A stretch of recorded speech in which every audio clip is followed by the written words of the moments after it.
Good morning. I am having another interview with someone smarter than myself, game designer Brian Haferkamp. He is the commander-in-chief and the lead game designer of Clark and Addison Gaming Company.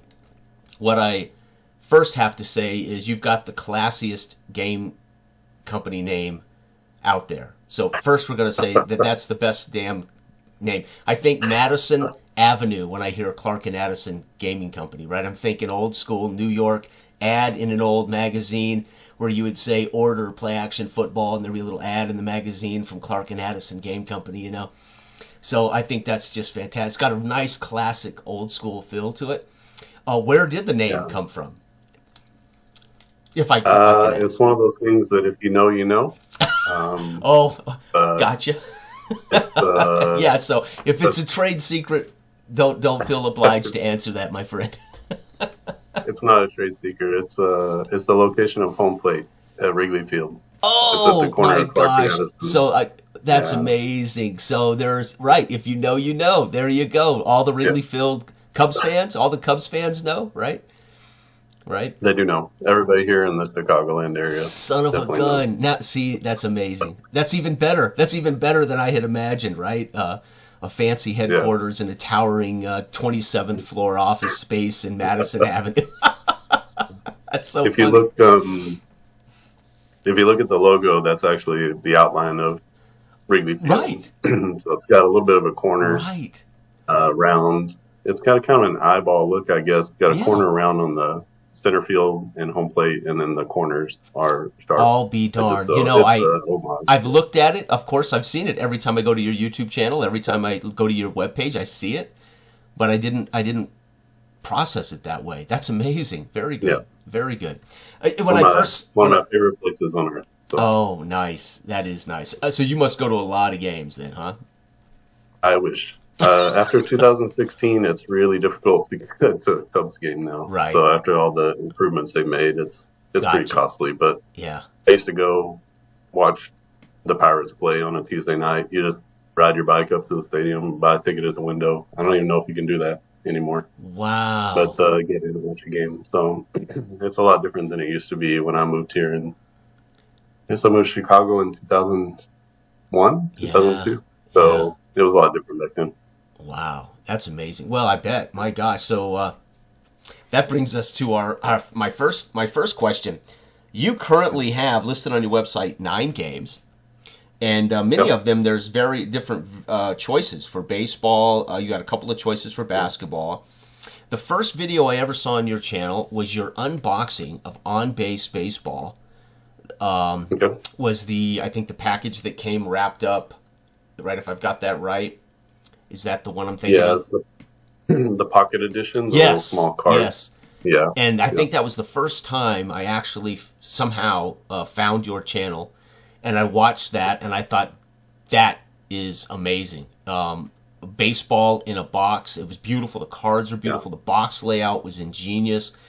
And I remember thinking, okay, the game's got to be good. If just the way you design, just the way the design, the layout, and the way it all functioned, I thought, oh my God, this has to be a very good baseball game. And I noticed on the website you refer to it as a Saber Matrix kind of version of Yeah. baseball. It's driven by sabermetric. So all of there's three key values: batting, defense, and speed that you use. Okay. And it's a very simple game. Okay. It kind of came from the same roots as APA and Strat.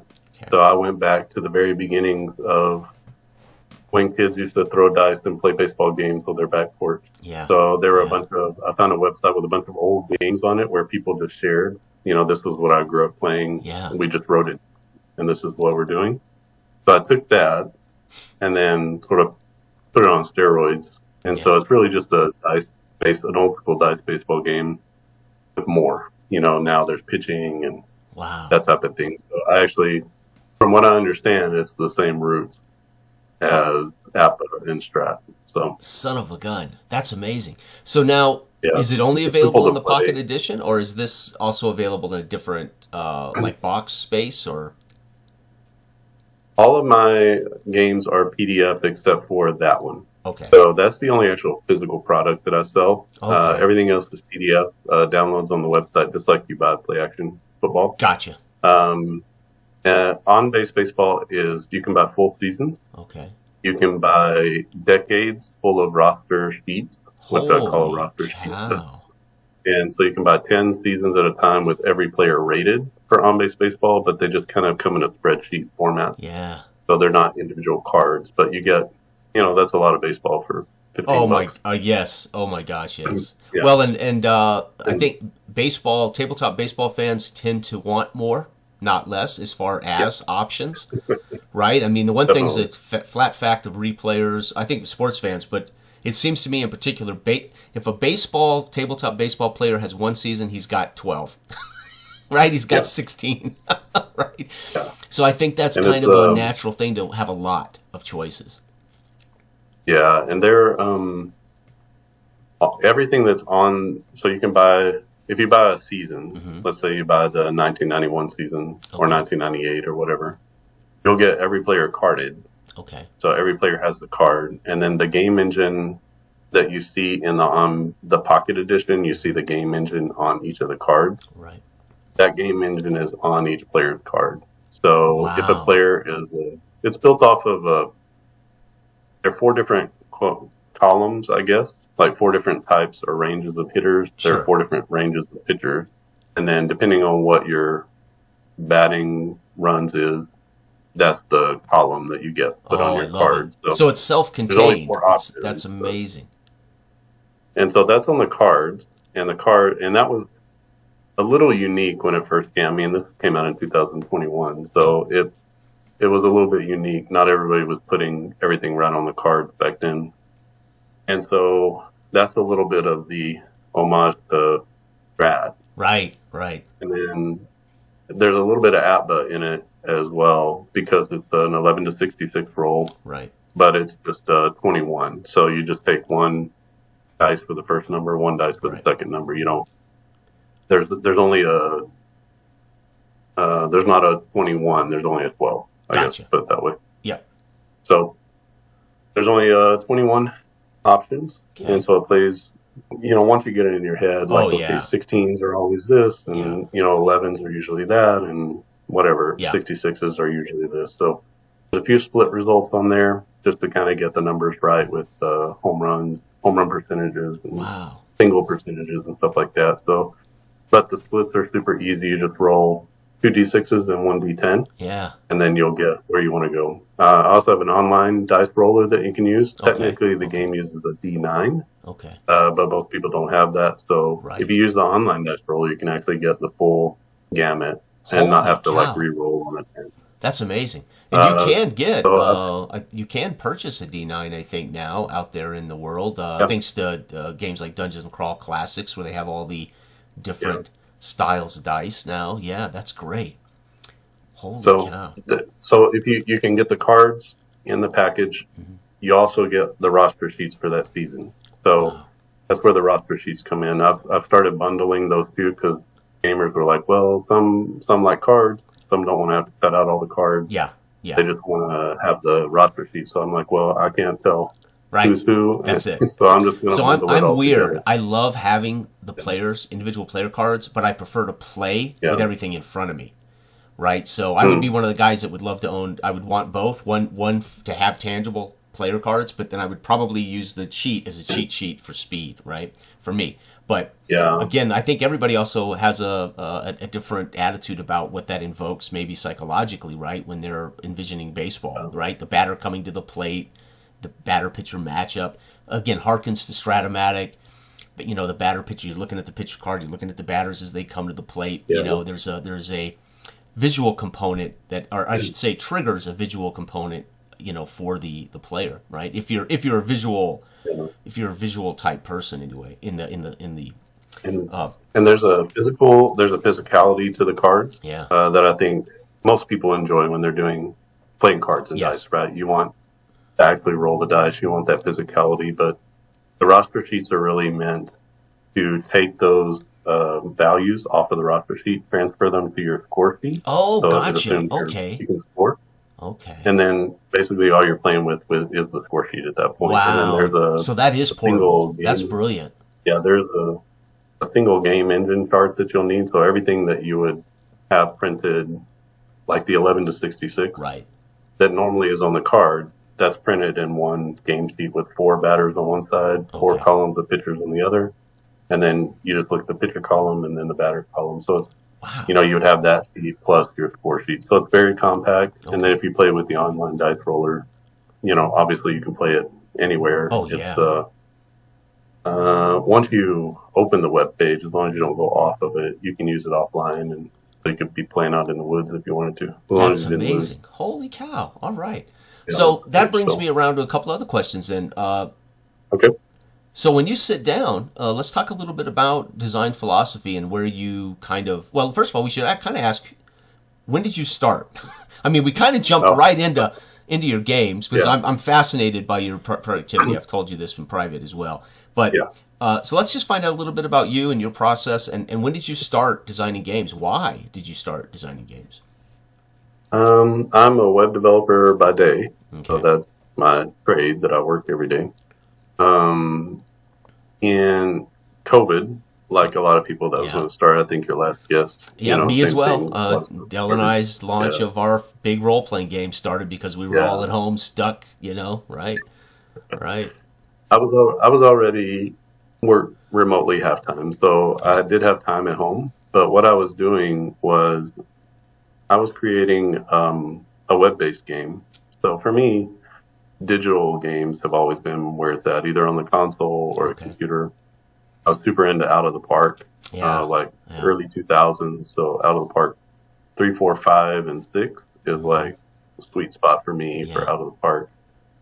Love the game, love the text base, love the GM part of qualities and all that kind of stuff. So I actually enjoy that more than playing the game, doing the financials and doing roster management and stuff. So Out of the Park was right there for me, and I played a bunch of other, like Pure Sim and some other digital games that were out in the early 2000s, and including played Dreslock's game. So I played the baseball and football game. Yeah, the Moguls. Those were the Mogul games, correct? Yeah. Yeah, I love those. Yeah. And then when I always wanted to create one myself, and as my skills grew as a web developer, I felt like I was finally kind of in that place where I was writing code every day and I felt comfortable. Okay, I can use this to finally make a game. So I was trying to make a game based off of War, the sabermetric value War. Okay. And basically you would be able to input any player in history into your lineup. Yeah. Input their War, and then you could play a full game, and you could go through and just kind of replace players or stuff players. Yeah, and things like that. Right. Man, kind of almost a fantasy style game. Yeah. And so I did it, I completed it, but I was looking for a game engine to be able to do the randomness to make the play happen. And so I started looking online, doing a lot of research, and I just kind of stumbled across dice. I had never, I played the normal Monopoly, Yahtzee type of dice games before. Okay. But I didn't even know about this whole world. So I read this article, the one I referenced, that had all the little games that people played. It was like a history of dice baseball. It's a great article, it's still there. Yeah, yep. And when I went through that, I thought, okay, I can use JavaScript to make dice rolls. Therefore, I can do this like super easy game engine. That's it. And so I used dice for the game, completed the game, so the game is finished, and it doesn't work great because it's built off of War, which I later realized is not such a great thing. But as I got into this kind of cards and dice, I was reading a lot. I was kind of picking out games that were there. And I thought, well, I can make this game into a dice game pretty easily. Yeah. I already have the dice mechanism, I already have all the charts, basically, that are in the code. And so I created it and used my design skills to make cards. I released a couple of card sets and put them on Delphi, I think, for the first time. Right. And people started playing it, and they started giving me a lot of feedback about things. Tony Porter played several games of on-base baseball on his channel, like early versions. Wow. And then out of that came kind of the finished product, which now it splits up batting into just batting and defense and speed. Before, that was all one number. Right. But I realized that there's like I call it the Ozzie Smith effect. Yeah. You can be a high war player because of your defense. Yeah. But all of my high war options were Hank Aaron. Yeah. So right. Very fun. Right. And so right. basing it off of war was not fine enough. So I had to find a better sabermetric stat. So I looked into the actual war calculation and I said, oh, okay, so they're splitting up batting and fielding and speed. Yes. Or they're running. And so I split those up. Oh, that's and then genius. Now that's what it uses. Yeah. So. And this is so that was how on-base baseball came about. That was the first game. Okay. And so that was the foray into dice games. Okay. I still flirt around. I have prototypes and stuff of digital, like more full digital baseball games. Okay. But a lot of my time has been spent with the dice games. So this begs the question: is creating a PC version of a game an ambition for you? Since it's clearly you're a digital, your history lay more in digital. So, and it seemed, I mean, you clearly are thinking from a programmer's frame of mind, from a coder's frame of mind, which again is what's fascinating. Everybody works from different skill sets to create. And it's fascinating that you would use a tabletop to express yourself first, right? As opposed to a PC web browser game or something like that. So what is that? Where does that ambition for you? Yes. So I have about 1 million versions of on-base baseball online. Okay. Some of them are almost playable. Okay. I get about 60 or 70% there, and there's a couple of tricky things toward the end as far as like player management and stuff like that get a little tricky. So it would only be you play one game and that's it at this point, but it looks good. Yeah. So that's one of my favorites is design. Yeah. So it does look good and it plays well and it's a good user experience and all that kind of stuff. But I just get a little tripped up. I really need a partner to be able to do the database side. So that's really the tricky part for me. Yeah, because it's almost there. I have another game that's not based off of on-base. It's more like just kind of like Strat Max is. Yeah. Where it's not really based off of the game itself, but it's got kind of arbitrary numbers and ratings and stuff like that. It's a little bit more like early out of the park. Right. They plug into an algorithm that produces results, that kind of thing, right? Yeah, and you player choice, you can bring stuff in, and your pitcher gets tired on an increment. So like every pitch that goes by, it increments down, and it's got a little nice little meter that shows you, and so that game hasn't been shown to too many people, but it is working. So it's so it's coming. It's coming. Yeah, it's coming. It's I've fiddled with all types of it's just straight line by line text based. Yeah, I've done more graphical. I've kind of done a little bit of everything over the years, and it just never seems to click. So it will one day. Yeah, my only background, I grew up on the Commodore 64 where you learned to code, right? That's where we learned to code when I was a kid. We'd hack games, you'd break into them, and then you'd have to decode that machine language. So we'd learn how the machine language was the actual. So we literally heuristically taught ourselves to code as kids, right? It was like we were bored with the game, so let's edit the games. So we had Super Bowl Sunday. And we would crack Super Bowl Sunday, and once we cracked it, because you just cracked it by hitting like Control-Alt-Delete, it would stop the game, boom, and we'd be in. We had some keystroke, I cannot recall now, I'm 55 now, but then we could go in there and decipher what the codes meant, and I could change all of the actual statistical lines that impacted so we could go in and upgrade Marcus Allen's stat line, which would affect his actual results, those kind of things, right? So and then I learned how to literally code that way, but then ultimately Visual Basic. My first foray outside of Flash Football in '96 was I had got a Visual Basic Plus, I believe, package, and I actually made a boxing game, on my own time, and it actually used tic-tac-toe, right? Was its strategic, but my problem was same thing, database, storing boxers, loading boxers, recording boxers. So I was stuck with oh my God, how do I bring in boxers? How do I so I never got past the game part, the game function, and you could fight an entire fight, and it was strategic. But then what? I couldn't save results. So that's when I realized, okay, I will never be efficient or good enough at this. So I need to refocus my efforts on what I do know, which is dice and paper, right? So it's always fascinating to me because I always wanted to create although I don't play digital games much anymore at all because I like the tangible. The irony is my first goal was to make computer games, right? Freestanding, you buy it from me and you own it and you get to play it on any machine you own, old school. You buy it, you own it. If you want to put it on your 4 machines, so be it, whatever. Now it's all, there's a whole nother problem with piracy, right, that these companies have to deal with.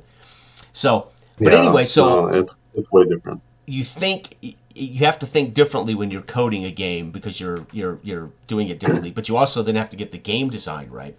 So I think that's a whole nother challenge for designers when you go because you're coding for the game, but you're also coding in the quality of the work. So if you create it first on paper, now you just got to code it in and you're good to go. The design works. So is that your most popular game? That's been a big part. Is On Base your most popular game? I think so, yeah. It's followed closely by play action football and up-tempo basketball and precision baseball. So those are my top 4 bigger games. Okay. I actually did a poll recently of everyone who's ever. So I went through my email list of people who bought my game or downloaded anything or whatever. I participated in that poll. Yeah.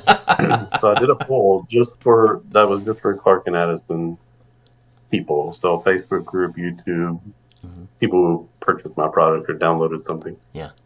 And by far and away, On Base, it's 80 or 90% of the people who responded out. I think I've got 85 responses. So wow, about 80 to 90% of those people put On Base as one of the games that they played. But then great. Followed closely by it's about 50% each of those other games. So they put that as the ones that they play from our company. If somebody designs the sport you're most interested in, that's your doorway into that designer's product catalog. So for me, obviously, the entry point was a football game. So once you showed off play action football, I went, oh man, I'm snatching this because I love football. So, and I'm generally passionate about football, and I'm going to support anyone who's willing to say, hey, I've made a game that actually functions as a football game. So that was my entry point. And then it was and I really have wanted a great basketball game, but I have never been able to decide, or baseball. I've had baseball games, but I've not currently owned more than one. And it's I want to find that sweet spot because I do spend my time playing, and I spend my time enjoying people's work, right? So I don't get games to study them, or I don't get games I get them to play them. I get them to enjoy them. So there's a sweet spot of time and energy, and of course, am I getting out of it that feeling that I really want from the matchup? So there is that. I should say hunt for the holy grail of, say, a basketball game and a baseball game and a hockey game, and we're always kind of hunting for that holy grail for that one person, because everybody finds hopefully people find their holy grail, right? The on-base baseball may become the holy grail for somebody, and then I'm okay, so when I look at your basketball, clearly you're inspired by baseball, and then I see you've got, I think, 3 basketball iterations: triple threat, up tempo, and AIG, which we're going to talk about in a minute, right? I can't wait to talk to you about that a little bit. So are these sports that you played as a kid, or are you just interested in, or are they sports that, and I've talked about baseball and basketball in particular as a designer. To me, they are the easiest games to recreate because we have all of the statistical data to make a reliable simulation. Football is a crapshoot, dude. I mean, is it Barry Sanders, or was it his 5 offensive linemen and his fullback and his? So football is the worst reliable in statistical information, right? We can use it to make a reliable, but it's basketball. We got shots per 48 minutes. We got and baseball. My God, it is so historically tight in their data collection, in their history, that you can really almost with just math make the perfect baseball simulation.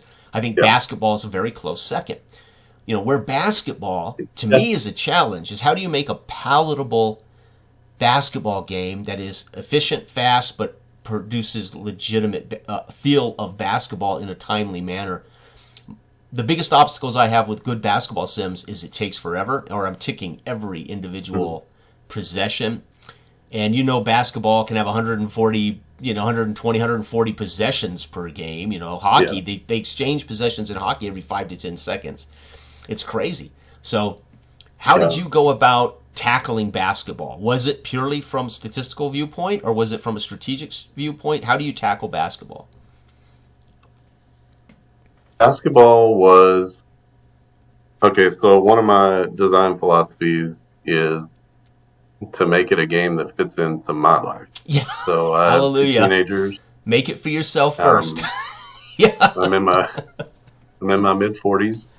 I have a couple teenagers, so we're sort of getting into the thick of that part of life, and sure. College is next, and so it's just kind of a super busy time. Okay. So I know for myself, to carve out an hour is a lot, right? In your day. And so I've tried to create games that fit in that 30 minutes to an hour range. Okay. Even if they're more complex, like precision baseball, if you get into the flow of that game, it can be an hour and 15 minutes. So I think that's totally doable. Sure. For a game of that complexity. But for up-tempo, I really just wanted, I had COVID actually whenever I made that. So you were in a fevered state of mind.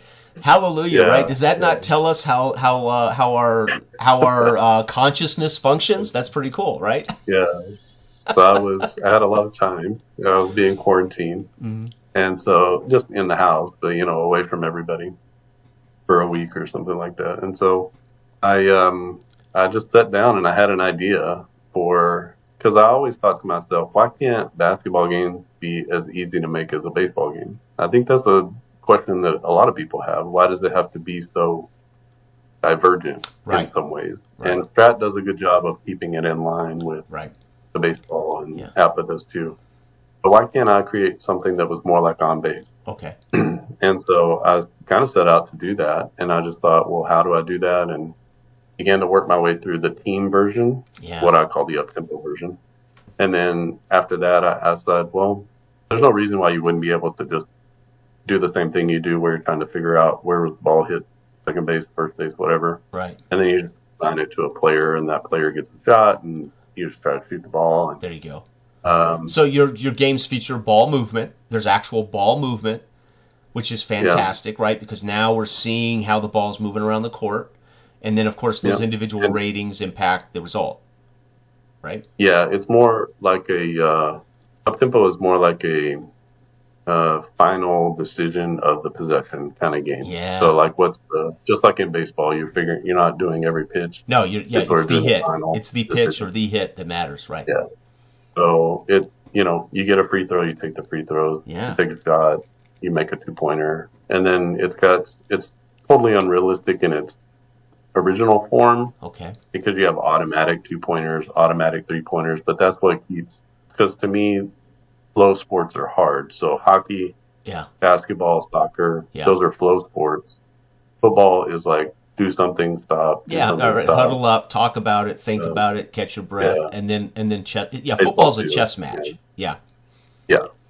And so those sports are, I think, easy because it's just like, bam, you're done. Bam, you're done. And they're kind of self-contained, but the flow sports are always moving.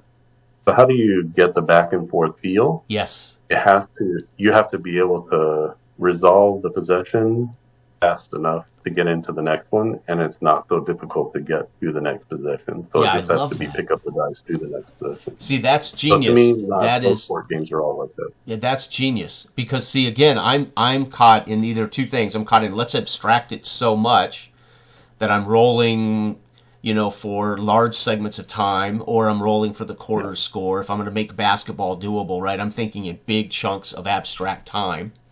You have said, or we're doing like Stratomatic back in the day, or Status Pro, where you're literally resolving every single flip of the card is resolving a pass, then a shot, then a rebound. It takes an hour and a half, 2 hours to get through a big game of basketball.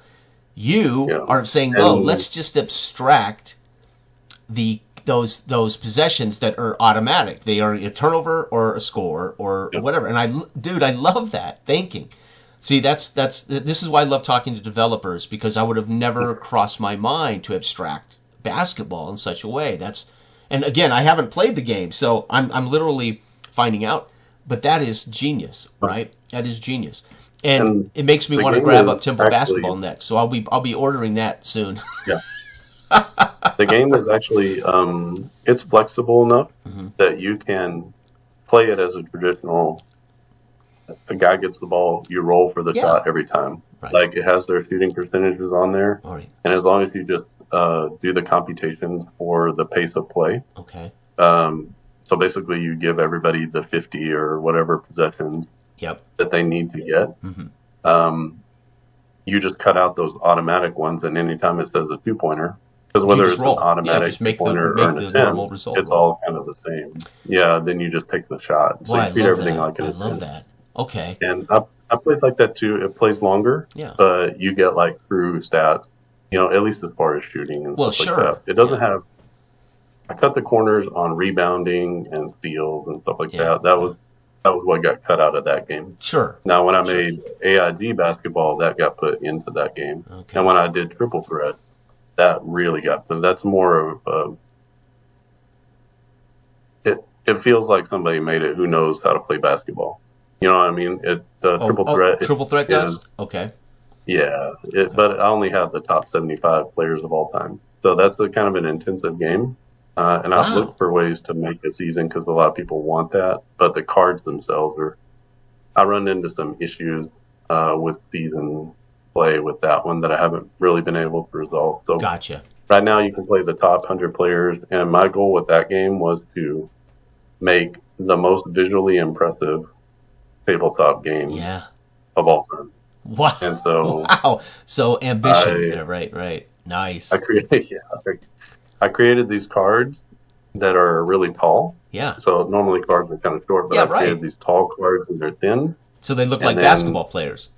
Yeah. And I can't sell player images. No. So what I did was you get those for free. So you can download them. Yeah. They're already there for you. And you just need to take the images in a PDF program. Sure. And I've left a space for you to put them. But once you get them in there and they're printed out, if you go to Rod's Tabletop Hoop, did a couple of videos I watch Rod's stuff. Yes. He shows the cards. They're beautiful. That's amazing. So I put the team logo and I put an action shot of the player. It's like a card, and then it's got the actual playing part at the bottom. So aesthetic is a big part of your design thoughts. And now, does this come? Are you an aesthetic? I mean, are you a photographer or artist in that way, or does this come from your digital background a little bit? You like an aesthetic because you sit in front of a computer. Where does that come from? All the above. I mean, I've done digital design, so anything that you see that's artwork or logos or whatever for me, gotcha. I've done that. And then I don't get to do as much design work as I used to, but I was a photographer for a long time. There you go. Early, when I moved to Chicago, I was doing that a lot. Okay. Tried to get into the freelance game, but it's so hard, brother. Yeah, my father-in-law is a world-famous photographer, and my wife worked for 20 years as a photographer, and I worked in their digital lab for 8 years. Yeah. So he was the top photographer at the Broadmoor Hotel for 50 years. So we did a lot of convention work. So it was shooting grip and grin, award ceremonies, golf tournaments, banquets, weddings. He did 3 weddings in his life. Said he'll never do them again. But anyway, my wife also. So this was a different kind of photography. But the point is, it's not easy to make a living. Oh, it's crazy hard. He happened to be at a large hotel. I'm more of an artist who learned how to program. There you go. So I actually learned in college. There you go. HTML and CSS from a book. So, yeah. Well, that it can't hurt because the future was going to be computers and coding and apps. And the reality is, you pick the thing that allows you to function and work no matter what, right? Which is awesome. Yeah, the the web was only 4 years old at the time. Yeah, whenever I learned that, so it was all pretty new. I was there at the beginning, and that's amazing. Very thankful and grateful Oh yeah, that I had the time to learn and stuff like that while I was doing my degree. yeah. But I bring that sort of mentality that, just to kind of get around to philosophy. We can talk more about any of the games if you want to, but the underlying philosophy is what you've seen, which is transparency. Yeah. Getting an MVP out there. So just, the minimum viable product for people to play. Yep. Like where when they get it in their hands, they can go from point 1 to point 5. Yep. And play an entire game and then start it over and do it again. Yeah. So that's where I'm always trying to get a game to. Yeah. And if you ever see me showing something and you're like, well, why isn't it out yet so I can play it? Just realize it's not quite to the point where you can go from point A to B. Well, sure, right. And I think what happens when you are transparent like that, then people are like, I want that. So then you kind of create this. You create this desire for something that you're just saying, hey, look at what I'm thinking about right now, right? Yeah. And so that can be a double-edged sword for you, right? I'm sure. Right? When is this coming? It has been. Yeah, I mean this latest baseball game, dude. Immediately, I'm like, all right. What I've seen, I'm ready to go. Listen, put it out, man. I'm ready. So, but obviously, you're not going to do that. But I saw it. I'm like, okay, this is fantastic. Because we don't see this kind of abstraction of baseball that is basically about getting through the games, getting through the seasons, so we can get to this simple but effective management concept. My games are all basically career-based games. They're all very easy to play. Same concept, but they're obviously the game abstraction is different. But this is a part of the market that doesn't get enough love, in my opinion. And so I was thrilled to see that you had something like this in the works as well. And this comes back around. To like you talk about the visual. So those people can't see it, but one of the things I loved about play action football was number one your PDFs when I printed them out. And I always have to have my stuff printed at Office Depot. I don't own a printer, and so I'll send it to Office Depot and they'll print them, and then I'll bring them home and have to cut them by hand. So something is the detail in which you just made sure all the cards were lined properly and they had cut lines. Like, oh, dude. Thank you, right? So that was just a customer satisfaction thing. I'm like, oh, hallelujah, dude, put lines for me to cut the damn cards out. So that was great, right? So those are little things that an old man like me, little things that an old man like me says, all right, thank you for doing this, right? So number one, that was great. Number two, all the information, again, you were capable of fitting on the card was fantastic, right? Again, your ability to organize that space effectively for the football team cards was brilliant. And then, of course, your season had its own results chart where you set the two teams to play. And see, I'm a big, and I've talked about this in some of my design videos, and I usually talk about my design videos from actually a customer's point of view. Although I'm a designer, I'm more passionate about being a customer. I'm more interested in playing the games than I am necessarily sharing my own. So I love the footprint. It's like, okay, this footprint is just manageable. It's beautiful. And the amount of information you manage to get on there, regardless of whether it's, printed in high stock paper and, glossy paper, whatever, I could see that you visually were aware of what you were trying to put on those cards. And so I saw that with On Deck's Baseball too. You got it all in a little package, and it was also, and I thought, okay, this is a big part of what I talk about in development and design videos. Think about the customer. Think about the process of what they have to do, right? If they only have 2.5 feet of space in their kitchen table to play, you got to think about that. How many dice are they rolling at once? Can they roll multiple dice at once to achieve more things? Are you asking them to pick up dice and roll 15 times for one result? So these are all part of the design intent. So, I appreciate that about at least play action football, right? I will eventually get up-tempo basketball. It sounds right up my alley. And then, of course, I want this new baseball game, man, so get on that horse. So this is going to bring me around, though. We don't have to talk about the actual basketball game, but I want to talk about how you've engaged AI as a work partner, but in the sense that, I'm going to let you tell me because I'm not quite certain how you use AI. But I have watched those videos, and it was fantastic to watch this transparency of how you've worked with AI. tell me about, number one, what brought you to thinking that way, which is, different for everybody's probably, because a lot of people are terrified of AI, period. They're just terrified of it in all kinds of ways.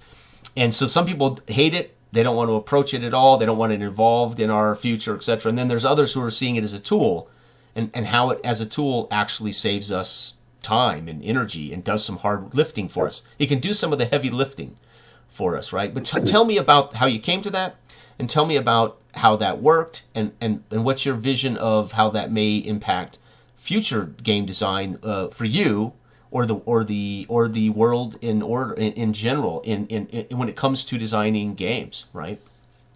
If you don't, if you can. So I obviously work in technology. Mm-hmm. I work for a large organization, and so we are, always looking at bigger things and next things and stuff like that. Mm-hmm. My wife is in education, right, and I have 2 teenagers, so AI is a reality for all of us. Mm-hmm. Whether you want to put your head in the sand about it or not, Correct. You got to figure out what to do with it. And so we are, in all of our own ways, trying to figure it out. And mm-hmm. As soon as ChatGPT came out, got an account, started messing with it, and I think doing the things that most people did, just kind of chatting with it and seeing what it's about, asking questions and seeing what the answers are and all that type of stuff. I didn't do a lot with ChatGPT. After a while, you start to realize what AI is and what it's doing. So, and then you get to know what it's really good at. Yep. It's very good at mimicking style and kind of making changes to what you're doing editing. But even the editing, it's not always great. But it's really good at mimicking. Okay. At this point. So creation is a little bit of a different story, like creation ex nihilo, just out of nothing. So that's really hard for it to think about something as opposed to just sort of riffing off of what already exists. Correct. So, like if you ask it to make a quick play baseball game for the tabletop, right. If you ask that 10 times, it'll give you 10 basically versions of kind of the same thing. Gotcha. So it's got an idea already of what a quick play baseball game is. And then if you ask it enough questions about things, you'll start to see, okay, that's a lot like this game. That's a lot like this game. So it can only pull its knowledge from what exists. Bingo. It can't think. Yeah, it can't imagine about something else. Yeah. Yeah. So artificial intelligence doesn't have an imagination. It's only going to be as good as the data it's given or the prompts that it's given. Correct. Right. Okay. Which it won't come up with up-tempo basketball. So that was me watching a bunch of videos, watching reading manuals and stuff like that about how games work. And then saying, I want to take that, and I want to take that, and this looks good, and I'm going to use these dice. It's not very good at doing that. Gotcha. But what it's good at, it'll create a game, and the game makes sense, and you can play the game. And sometimes I just ask it to do it again. Yeah. Sometimes, if the base game looks good, so this is where I started to get into it, is I just thought, what happens? Can AI make a game? Right. So I started reading about how people were using AI to make tabletop, like RPG games and stuff like that. Wow. And so I said, well, there's no reason it shouldn't be able to help me make a sports game. And so I started with, did I start with basketball? I can't remember. I must have started with basketball. That's why it's the first one out. It's the farthest along. The best of my recollection, I think those are the videos that I saw. I don't know. You may have done something else, and I just missed those videos. But yeah. No, I think it was the first one. Okay. Because I get requests all the time, like, "Hey, can you make a game like this?" Yeah. I really wish there was something like this, and so I always listen to people. That's where all my games come from. I'm sure hockey's coming, brother. Yeah. It is. There are videos about it. It's a really good game, actually, and I've had a lot of human help with the hockey because I just need it. Well, yeah, and your best data is going to come from people who are passionate about the sport, right? Yeah. What you have to do is filter. You have to filter out what they want versus what can be practically done. That's the trick. Yeah. That's the trick. Yeah. And I need help with terminology. You know, using the sure. right terminology and stuff like that is really important for the immersion. Oh, it's huge. Yeah. So, Yeah, like me doing it, I can't get the names right, and so I'm sure it wrecks people's engagement. I'm doing the play-by-play, and I can't get the French names right, so I'm sure it drives guys nuts. They're like, Jesus, doesn't this guy know how to say Benoit? Yeah. All right, go ahead. I didn't mean to interrupt you, but go ahead. Patrick Roy. Yeah. I saw you posted about Patrick Roy earlier, the Avalanche. So yeah, I'm a Patrick Roy. Yeah, right. So the thing I do when I'm with AI is I'll generally start. I'm more specific than I used to be. Before I was like, just do this simple one-line prompt. Yeah. And then what would come back, I'll be like, I don't know. That doesn't feel like it's going to be very fun, or it's going to be super complex. Right. So then I started making my prompts more specific, which is what you need to do with AI. Yeah. You need to give it very clear guidelines about what you want, and you know, it's like talking to a really smart toddler. Yeah, 8-year-old. Yeah, they remind me of really 6-year-old children, right? Yeah, mm-hmm. Yeah. So I put in that prompt, and it gives me sort of a baseline framework, right? And then I say, okay, I'll take that framework, and I'm going to begin to make this into something that people would want to play, or that they could play. And so I'll begin to ask questions. I'll begin to say, well, can we do this? I'll make suggestions. And so in some ways, I'm the boss. Yeah, yeah. Talking to an employee. Yeah. So like I'm an art director in a lot of ways, just telling it, okay, what if we did this? What do you think about that? Mm-hmm. To do this. Like sometimes it's just me saying, just do this. Brute force. I don't care what you think. Just do this. That's right. And it's always agreeable. It always says, "Oh, that's such a great idea," right. You know, whatever. And you just said something there. If I can interrupt, you just said something there that is vital to the future of employers understanding what AI is going to mean to them. It's not going to take their jobs. It's going to make all of them managers of their own. Yeah. It's going to make all of these employees art directors of their own staff. It's not going to eliminate their jobs, but they're going to have to learn to say, hey, I can use this AI as my staff to help me provide the thing for. So I think you just said something there that is spot on about what AI is to us. It is somebody can do some of the heavy lifting for us, so we're not wasting our time on the minutia of something that can be done by a tool, right? And so I think that's the best way to view what the future of AI is going to be for all of us, right? As far as a tool, yeah. Yeah, and I just read something the other day where some Google engineers who are working with their AI, Gemini, they said if you treat it a little bit sternly and briskly, it actually does better. What? So, well, because think about what stern means. AI, yeah. And think about what stern means, right? It's not going to get you the best. That's true. Yeah, it's not going to get you the best results. Yeah. So be brisk with it. Yeah.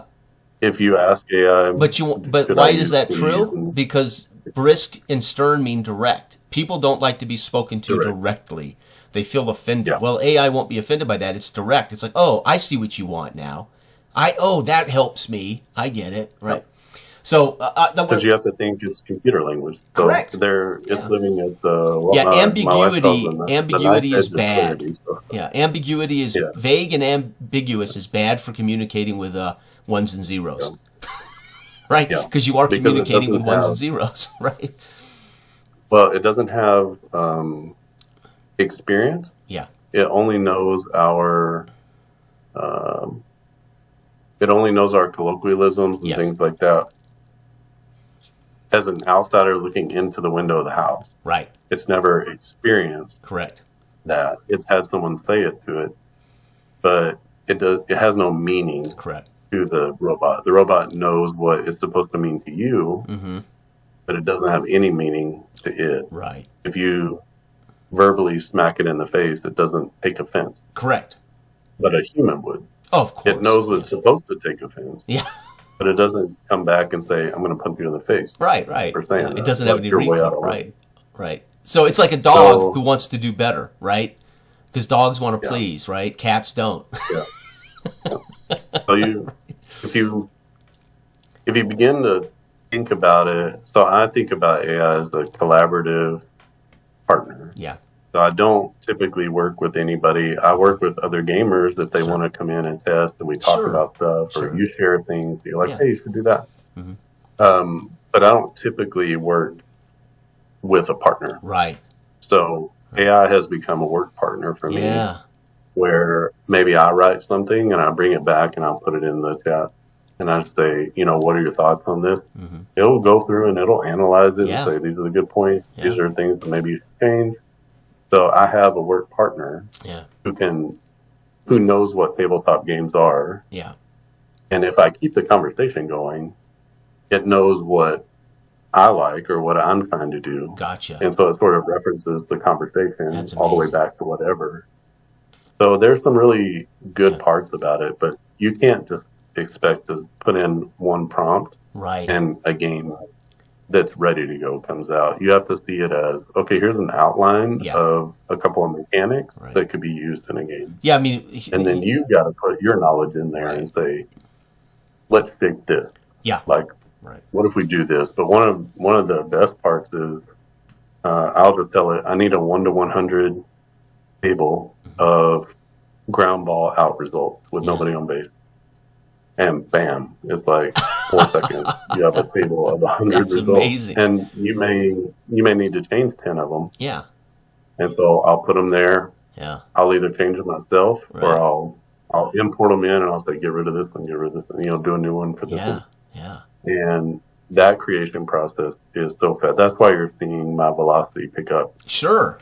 Is because just the sheer volume of work that it requires. Yeah.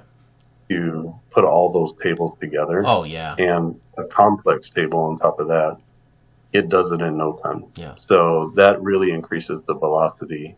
But it's not, I guess in some sense, it's creating the game. It's not something I can't do. Yeah. It's just something that it can do way faster than me. Well, I've already proven that I can do it by hand. Yeah, and there's busy work. I mean, if you're going to sit down and say, okay, I want to make a football game that has so many different iterations of a run, I can spend a lot of my time trying to dream up all those different iterations, or I can say, you know what, this is a good job for you, AI. You do that while I work on how I want the defense to affect the mechanism, So again, they're tools, and I think if they lead to consumers getting better products, then the consumer wins. Period. Right? If you take it personally as an inventor that AI might be a tool that's being used, then that's your problem, right? If you're out there going, well, that guy, he's using AI, well, then that's your problem, because if you end up making better games for the consumer, they're not going to care how much AI aided you, right? But I think there are people who think that somehow is, but I think it's more effective. For instance, when we were writing when I wrote our role-playing game, Grammarly had a tool to let me, it would read my text, and it would tell me how much of my text was patronizing or how much of my text was written too far above the grade level I wanted to be. So that helped me go back and make sure I keep the writing. I didn't want to be patronizing in my writing. I didn't want to be, so as a tool, it analyzed my voice. It analyzed my rhetoric. And it helped me know whether I was writing the way I wanted to write, because I don't want to be patronizing or I don't want to be too abstract. It's like having a proofreader that doesn't care about your feelings or your crap. It's just going to read your stuff and it's going to say, this is your tone. And I'll go, okay, great. That's the tone I wanted. Thank you very much. Or, oh, I got to fix that. Right. Yeah. And so they are amazing tools in that way. But I didn't use it to write a role-playing game. I used it to help make sure my writing at least conveyed the tone I wanted to convey to my reader, because I don't want to alienate customers with a certain tone, right? Or worse, be too talk down to them or talk way above their heads. So in that sense, I've used Grammarly as an AI tool just to read the work I've done, right?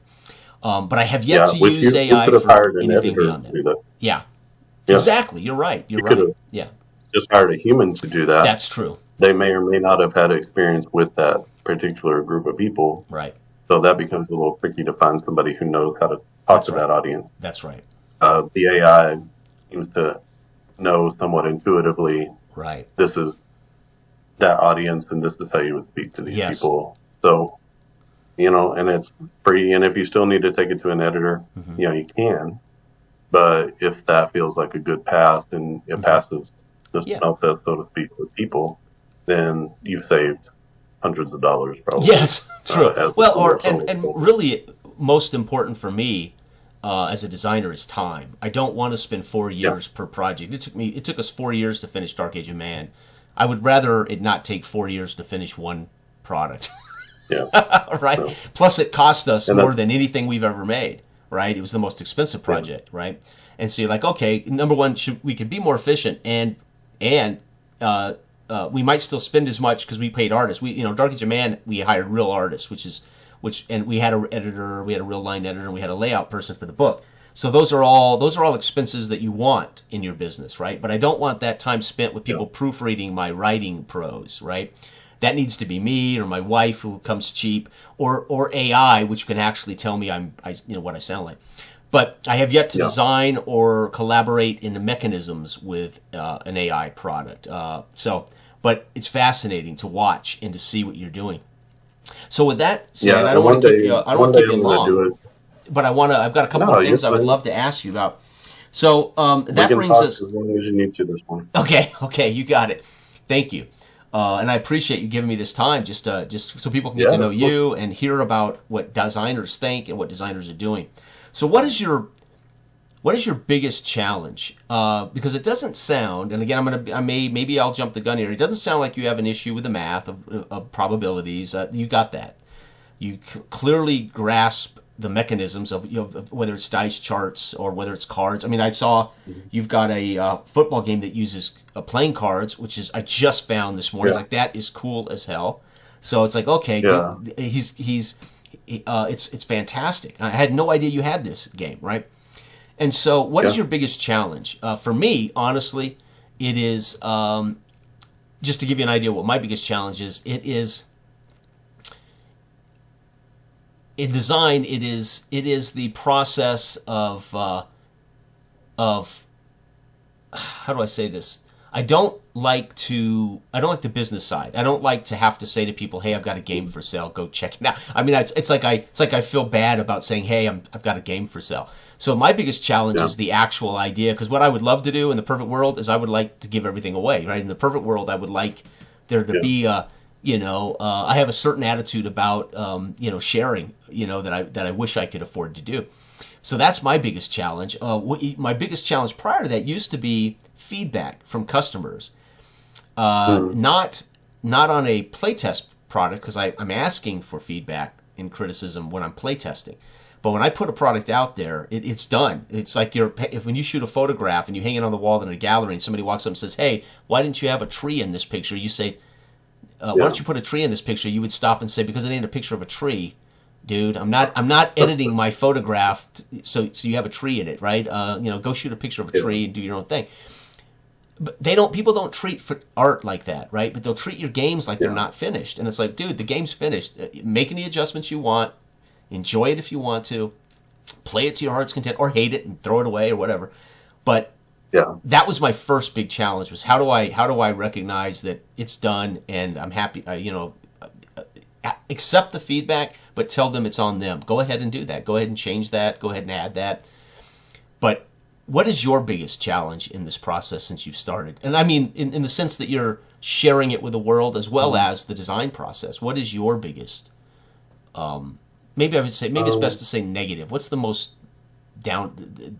Yeah, I don't know. I'll let you answer it, but okay, I can answer all those. There are definitely, and there are really good things too. Oh gosh, yes, lots of good things. It's all about the good things as well. But from a business perspective, marketing is the most difficult part. Mm-hmm. So you both are empowered by social media, and you're also now a smaller needle in a massive haystack. Yes. So there are no magazines really. There's one or two sports magazines for this, and they're relatively new. Mm-hmm. So there used to be places where you could advertise your sports games, and APA and Strat. That's everybody's origin story with those games, right? I was reading Smith and whatever, and I saw an ad and I wrote in and sent a check or whatever. Yeah, yeah. So that's Street and Smith. Yeah. So you don't have outlets like that in the same way anymore. There are no, I mean, there have been video commercial campaigns that have been put out for games. Used to be like individual video games used to be online or on the TV. Yeah. But you don't have that kind of stuff anymore, or game systems, which I guess you still get some. But it's like an explosion of hyper local marketing. It's really good for creating more bang for your buck, but it's really bad for getting exposure, like general exposure to the public. So now the general public doesn't see these games. There is no baby toy store. Right. Toys R Us, and you know, there's no way that you can just kind of casually come across and say, "Oh, there's sports games in the board game section." I never would have even realized that, but that's really cool. I like sports, or my kid likes sports. I'm just going to buy this game for him. It'll be a fun game for him to play. So it's really hard to get exposure in a big enough scale to make people aware, one, of the hobby in general and this part of the niche, and two, that you are doing something in that hobby. You know, I don't think Gappa and Strat have deep pockets per se. But they exist as a company, and that's what they do. I think that those people are paying and they have a brand. They have a brand that's been around for 50 years. So and in the outlets that do exist, people almost talk exclusively about those two. And so it's rare to come across someone doing something like you are, or like the James Cast podcast, where he brings on, you know, designers who nobody knows anything about. So just being able to find those outlets that will give you the time of day to talk about what you're doing. I have people all the time, just like you. I didn't even realize you had another game. I thought you only did this one thing, and I've got, 10 games. Plus a bunch of others. Plus a golf game. It sounds like a golf game in the works, the hockey, the baseball management game. I mean, dude, you're amazing. Yeah. And that's a part of my strategy from the beginning. I have a business degree as a master's degree, so I tend to look at, I've done some freelance and stuff like that and run freelance business and things. So when I look at a market that I'm trying to do something for, I'm looking at the market and I'm saying, what kind of market is this? Like, what chance do I have to make any sort of dent here? Right. And when I started with this, I was like, the more I read, the more I listened to people, the more I realized this was like an old, mature, oversaturated market, where there are two key players, and they dominate probably 90% of the business. Definitely dominate 95% of the mind share. Of everybody. Oh, you are 100% right. Yeah.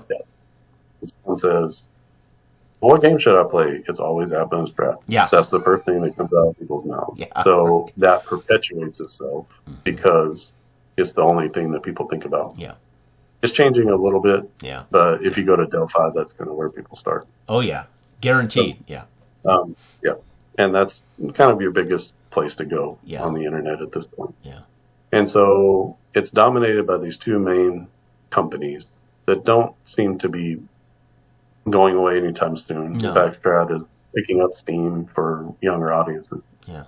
But the people playing them are very old, typically. Not always, but they're 65 plus. And I don't want to offend anybody. I know I'm not. No, I mean, we grew up doing it, so it's easy for us, right? It's something we grew up doing, so we return to it. You're not. I don't think that's an observation. That's a legitimate observation. I just don't come from. I didn't grow up with it, and so I'm looking at a lot of this stuff as an outsider, and I know that offends. That right there just offends a lot of people. And I don't. I ask people to put things on their channels. They don't. I don't. Maybe it's because I don't know why. But other people get their new stuff on there. So I know people only have so much bandwidth, and they like what they like. So But the main media outlets, especially on YouTube, they want to play what they want to play. Sure. Ultimately. Sure. Like they have games that they like to play, and they play those games. And if they're not open to you showing your game or showing how to play it, then they're just not open. That's right. And there's not much you can do about that, and you can't blame them. You know, they're trying. Well, yeah. See, and for me, I have a passion for tabletop gaming in general, but sports. And my goal is to share. If I find something I love, I want to share it. I want to say there ain't enough people looking at this game. You know, I'm always sad when I find something like fast action football. I found your game and fast action football last year in the same window of time, and I fell in love with both of them. And your game was relatively new, a year or so, 2 years maybe. But fast action football had been around for like 15 years, and I had just found it. And I was like, my God, I felt so bad. Yet that doesn't mean that a lot of the community didn't know about it by then, but it's like I felt so bad for the guy who invented this amazing football game that I felt like, how is no one not playing this game, you know? But I'm sure they are. They just don't have YouTube channels, right? That's the problem, right? And you're right. We only have so much time and energy. But when I discover something like play action, I'm going to play it. I'm going to tell people about it. And then, of course, I want to interview my favorite designers, you know, and people who I think aren't just into the hobby for playing the game. That's their choice. A lot of people just want to talk about Stratomatic baseball. That's what they're doing. That's all they do. And that's okay. They're coming from it in that narrow window. I, on the other hand, am passionate about trying different stuff, etc. You mentioned something I wanted. There's a huge opportunity there. Yeah. There's a huge opportunity. There's a big thirst in the community, at least. At least anybody under 60 is looking for something different. And I think guys older than 60 are too. Right. They're looking for more.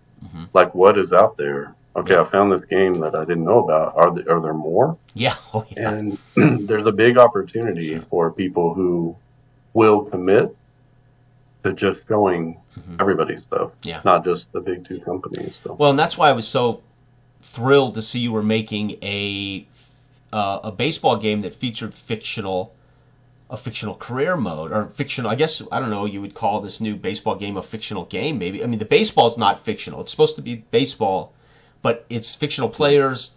Construct could be whatever size league you want, right? That's up to kind of how you want to manage your league. But I love the fact that, again, one of the things missing from the market is more love for non-traditional replaying, non-traditional, hey, I'm going to take my 84 Raiders and replay that whole schedule. Or, you know, and this is going to lean into the question I want to also say. I think that there's an idea that niche is tiny, and I think that niche, it could be much larger, but there's only one audience out there right now, and they tend to be the guys that want to replay old seasons or replay seasons. We're not finding the audience of people who would want to play their own superstars and their own, you know, I'm watching ESPN, and there's the fight. There's this argument on ESPN or whatever. I see Talking Heads, and they're talking about the argument between Ryan Clark and RG3 about Caitlin Clark's foul on, and it's like, this is what I want to avoid. Why I choose fictional worlds and fictional places. I'm trying to get away from the nonsense that I'm inundated with in politics and in speech. So I don't want to sit down and play the 1972 season and go, oh yeah, right, O.J. Simpson, great football player, but oh yeah, there's that thing that O.J. So I'm reminded of O.J. as I'm playing the game. Oh yeah, right. Oh, that thing that yeah, whoops, you know. And so you find yourself also at odds with, again, who are these? Who are we? I kind of want escape and respite from what I know, and I think fictional is a great way to invite people to play, and embrace the games, the tabletop space from a different angle, like management, like your impending baseball is going to do. It's going to change. We're not playing the game. We're playing the season. We're playing the career. We're playing the thing. We're playing it something else, and I love that idea. But that's Oh, did you? Well, I was going to ask one more question, but go ahead and respond there, because I want to hear what you have to say. I spoke with Jeff Giordano, who was part of the APA Football Club YouTube channel. Yeah. That was back maybe 2 years ago. Yeah. And we were talking about future of the hobby and stuff like that back then. I know it's kind of sprung up here lately as like a topic for people to talk about, but we were talking about it back then, and I just think that when you look at the under 50 crowd, they are playing games like Dungeons and Dragons. Yeah. Again, right? There's a resurgence of this game, but also a bunch of other games. That's kind of a career mode game. There's a narrative and a storyline to it. That's really the whole game. There are some mechanics that allow you to progress, but basically it's a storyline. And what a fictional universe does is allows you to engage in that storyline. That's it. And it's not necessarily that you're engaging in replaying something that you watched before, which has its own value. Oh, sure. And I love to see, guys from the 91 Braves. I like to play that team. I like to remember what that's like. Oh, yeah. But I also like, and I think you'll find that the people who are playing fictional, a lot of them trend younger. Yeah. Who are playing the play games and stuff like that. The older players want to remember. But I was telling Jeff, I don't have a lot of nostalgia, at least at this point in my life. Right. I don't have nostalgia for sports. Right. There's no golden age for me. Right. I've gone through like 3 baseball strikes. Yeah. And the steroid era. And you survived it as a fan? Did you survive it? Oh, yeah, of course. I love baseball. I watch almost every Braves game. There you go. Every day. There you go. But they're like the players I love to watch. A-Rod, you're in awe at Roger Clemens. Oh, my God. Every time Barry Bonds got up to bat, it was like ESPN would get off of what they're doing to watch this man take one at bat and then go back to what they're doing. It's exactly right, yeah. It's history. It's history in the making. Television. Yeah. And so these are the greatest players in the history of the sport. Yeah. And they're not in the Hall of Fame. And so there's a certain datedness, I guess, that comes with that. Sure. That's my golden age. Right. And my golden age is relatively tainted. So there was one strike in the 90s, and then we had all the steroid stuff. Yeah. And then it was just like, sports is sports, man. Yeah. It's all business. Yeah. This is how most young people approach it. Yeah. Sports is a secondary thing for a lot of younger people now. Right. The betting is the primary thing. Yeah. Right. And they're watching sports so that they can see if they won. Sure. Fantasy. Well, fantasy football drew so many people that were casual, so many casual fans of football to the sport of football through fantasy sport. Yeah, they weren't interested so much in the history or of even the team they were watching. They were interested in the 2 players they had on that team. Yeah, and that was for me as an old fart. That was a shocker. It's like, dude, you mean you don't care about the Atlanta Braves tradition and history? You don't care about? No, I just want to see my batter, stroke it so I can win the pool this week, right? Right. That's right. And that happened when I was in college. Yeah. So Yahoo put on their first. Yes, I remember Yahoo fans stuff. Yeah, the fantasy leagues. Yeah. We would do that all the time. Yeah. And once you get into that space, now all of sports is a draft league. Yeah. And so it's very different. I mean, I live in Chicago, but I watch every Braves game except for the ones that they play in here because we get blacked out. But I can watch anybody from anywhere. Yeah. I've watched them from overseas. Yeah. And it's like the regionalism is gone. Yeah. The regional flavor of what it means. I mean, it was gone a long time ago when I was a kid. Yeah. I'm a Braves fan who grew up in Texas. Yeah. So there was already blowing it out of the water back then. Yes, I'm a Cubs fan who grew up in Texas because I watched WGN. Yeah. Right? So sure, of course. Yeah. I watched both. I have the same experience as a Chicagoan. Yeah. And I grew up in rural Texas watching Bozo the Clown before school, just like they did here. Right. So there's a certain culture. There's a certain it's culture. Nationalism and a federalism in a way that's happened to the United States as a whole. Yeah. And what made baseball great and golden was that you had these rivalries. The Reds, they hated whoever the Pirates, right? And it was like this thing between these two states, and these were our guys, and we live with them. And free agency, your guy's there for 2 years, he's gone, and you get this guy, and he didn't produce, so now he's gone. Yeah. So for me, sports doesn't have a golden age. Right. For my age group, and I can't imagine it'll be any different for anybody younger than me. It'll only be worse. Yeah. Well, I think what happens is your passions change. Your passions change. Yeah. Right. I think that's the appeal of fantasy, though. Yes. And fictional leagues is it feels like fantasy baseball. Yep. So what I'm doing now, it's called Diamond Dynasty. Yep. And it's you roll for the player names, you create the players out of nothing. Yeah. I also built a little app where you can just push a button and it'll give you the player with all the stats and everything. Nice. And then once you input your roster, you're playing that roster in a fictional league. Yep. It can be 4, 6, or 8 teams. You can do more. You can have a 16-team league. You can make it as big as you want. If you want it. Yeah. So it's expandable. You should go back and watch the video that I posted this morning. Oh, I haven't seen it yet. I have not seen it. I'll watch it. I'll watch it. Yeah. I posted it right before we came on. So, I've added a minor league system now, cutting players, contracts. So I've added some more things, and back to a design philosophy. You're talking about doing what Out of the Park does. Yeah, but simple. On a tabletop scale. Yeah. Right. It can't be the same because you can't. Mm-hmm.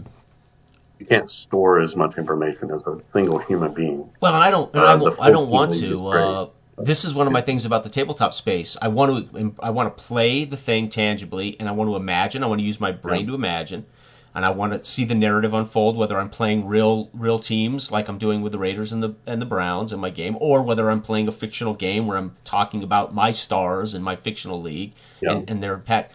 What I don't want to do is have so much data to track that I'm gobbed down in data tracking, right? Administrative duties. And so that's part of what I like about it. And even your score, my only suggestion to you was, hey, release it now, which of course you can't. And 2, real scores would be nice just to help people get their head around how your team's, scored runs. Because I think baseball fans are going to go, where's the final score? That's what's going to throw off baseball fans, right? I honestly, abstractly, 58, I loved watching you roll it out. And if it was 32-37, and then you rolled the 2d6 and it came out 35-42, that was the final. And you just jotted win, lose. And I went, there's something sweet about that. But I could instantly see there's going to be people saying, well, what is 32 and 41, right? So I just suggested try to find a way to correlate that to real scores, because then they can imagine what that must look like. I don't care because I understand. Yeah, that's another addition. Okay. I took that and I built it into the game yesterday. Because I love the abstraction of it. All I want to see is that power rating. That's basically a power rating in which you're rolling then to see how they perform in the game. It's like, oh, this is genius. We've got a power rating, and now we roll to see how the game goes, which I understood intellectually and abstractly, and then it was just a win or a loss. So I love the simplicity of that.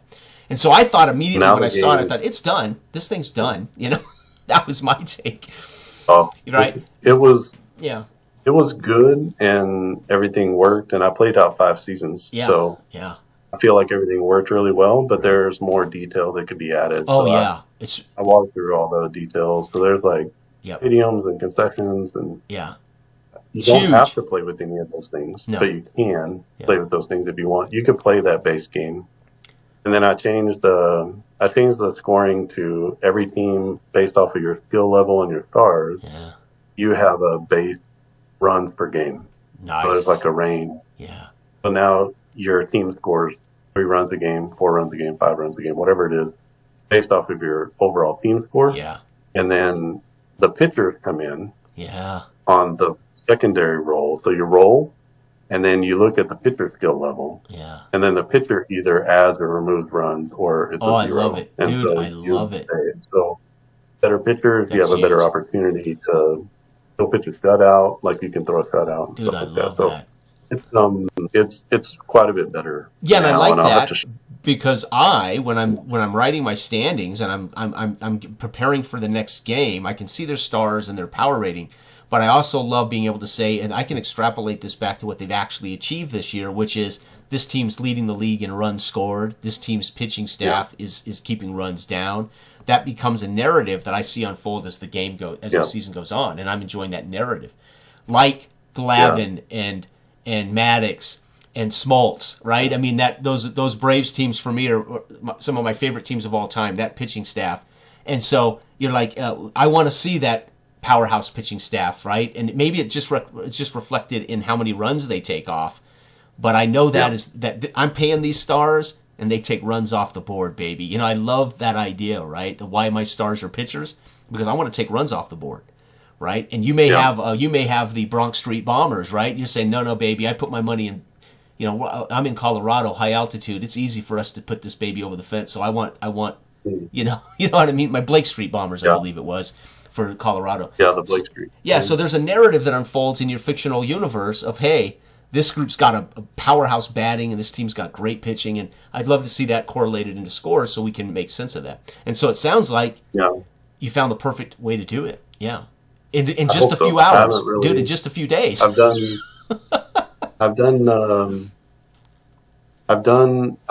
through and redid a season schedule that I had already completed using the old scoring system. I just used the new one. Yeah, and I wound up with a different winner. The same two teams. No, actually, it wasn't the same two teams in the championship game. Okay. But they had different. You know, it flattened the curve, so to speak. So I had I would go 0-6 and 6-0, or 1-5 and 6-0. But it flattened the curve a little bit for those teams in the middle. Okay. By giving them a little bit more skill induced. Everybody in the league had a skill level 6 or greater pitcher, so they were all pitching out of the best column. So that wasn't a very good game. Right. But what I love is I've added owners. Yeah. So I don't have a proper salary cap, although you could just arbitrarily say you can invent one. Yeah, you can invent one. Yeah. But each owner style gives you their own budget. Yeah. So you have to stay with it. You roll for the owner of each team. Love it. And then you've got to kind of manage games to win, but you also have to manage against the expectations of the owner. Dude, I love it. And they give certain rewards at the end of the season if you meet certain conditions for the team. So that was something I've always wanted to put into a career game as well. Yeah. And that gives you kind of a de facto salary cap. It's just different for each team. Well, and that becomes, again, that's what you're actually playing. You're actually playing that's what the game becomes. That's what you're playing instead of playing every at-bat and every hit and every pitch. You just change your focus on what is it I'm playing in this. Like you were doing with out of the park baseball. You were managing became the game portion of it for you. Can I build the team that can win a title? Right? And of course you're going to look at the details of some games. You're going to say, oh man, we lost 3 in a row by 5 runs. Oh my God, I got to fix this. I got to reorder. But you're not. You weren't doing the minutia of every at bat, every pitch, every bunt, etc. And so to have a tabletop game that fits into that space, I think could also, come back around to that. How do we get new people invited to the hobby? And I think exposure, but also options. They may not know. When I say to you, for instance, hey, I love play action football. Make a 1958 season for me. No matter what, you're going to say, yeah, but 58, it's black and white. I don't know what you're thinking, but it's like, I don't really care about 1958. I'm not motivated to make it. Or it could be lack of data, because football has crap data. It's better now thanks to analytics and the collection of analytics. But let's face it, football is the most unreliable statistical database in history. It's certainly at representing the sport. You can't derive anything from looking at sports. From statistics in a football history book, other than who had the highest passing yards, who had the most touchdowns, but that doesn't tell you anything about the roster construction, etc. And so this has been one of my gripes about the idea of replaying football games. Well, when you design it, I can only design it to mimic that. I can't really tell you how great the left tackle was outside if he was a Pro Bowler or he was a starter in the Pro Bowl, or because there is no reliable data as to how great that left tackle held down the left tackle spot, right? So, and that's subjective. It's debatable, right? So that's what I said about baseball. Baseball, you got the data. Baseball, you have the data. We know how well the guys are doing it. Yeah. That's the hard part about even going back to the 70s in football, which it's a little better now. But I actually use as part on the for the stack on the bottom of the cards. Yeah. I use total stacks, so I take their top six. Yeah. You have no choice. You have no choice. There is no data, right? Right. So some of those things are going to be more difficult, but I've already run into it. I've had to lop off added bought like pass deflections. They keep those now. Yeah. And I used to have that in the game, but I had to take it off because once I started doing the 80s, they don't have those pass deflections. Yeah. So it was like, you got to lop something off just because you don't have it. And I'm not really into guessing with my games. I like for it to be statistically based. Right. So which is why football is such a challenge. It is. If your game is any way trying to simulate accurate production, in a football simulator, boy, once you start going back to build new teams, somebody says, "Hey, can you make this season for me in Flash football?" I'm like, well, based on my formulas, yes, because my formulas were derived from what was available that existed on all box scores in history. But any of the new analytic database stuff, it's all wasted on me because my Flash football formula uses none of the new analytics for football. Right? It's based on the only data that was available and the oldest possible box scores. So I can make any team in history, but it's going to look less. It's going to look more homogenized than a really dynamic sports sim today. Right? So your play action 2024 season will have so much more data available to make it more dynamic and accurate than, say, my Flash Football 2024 season, which is a more homogenized engine of the sport. Yeah. Right? And I had that in mind when I made play action football, that it would be something that could be cross era or played across eras or earlier seasons. So I've tried to keep as many of just super basic flatline stats. Yeah. I put them together in a way that creates like the offensive numbers and the defensive numbers, the adjustments. That's just I guess it's a formula. It's just it is, because you're basing it on their production that year, but it would still be a value to that team, even if I was playing them against the 1972 Dolphins. Yeah. That data is relative. It's relative data to their competitors. Yeah, and that's the thing is with football, you almost have to encase it inside of its own season. Yeah. Just because you don't have all the same sabermetric stats to be able to compare somebody across. Which is baseball's way ahead. Which is why if you have a universal football engine, those teams are automatically relative to each other because you're using a particular engine to rate your teams, which is Flash football. Yeah. My engine is football averages over 100 years. So I don't have to worry about it looking like the 1982 or 1958. The engine is the NFL over 100 years. It's homogenized into that statistical structure. Now, how does my formula rate 58 teams? Well, you'll notice on my charts, there's the pass defense for teams. It's really good for everybody based on my formulas for Flash football. So you'll look back and say there's only a handful of teams that aren't in the red on pass defense. Well, now you'll see very few with any kind of non-green pass defense in modern football because passing is all over the place. So that's why my Flash football game creates this kind of a problem when you say, wow, everybody was good pass defense in 1958. Well, based on the formulas for my game, yes, because they didn't pass the ball very well, right? Now they're all green because they all pass the ball better than they ever did. Better than the best passing team did in 1958. The worst passing team is better than that team. So Flash football has this problem as we go to the extremes. My Flash football game has this extremes problem, right?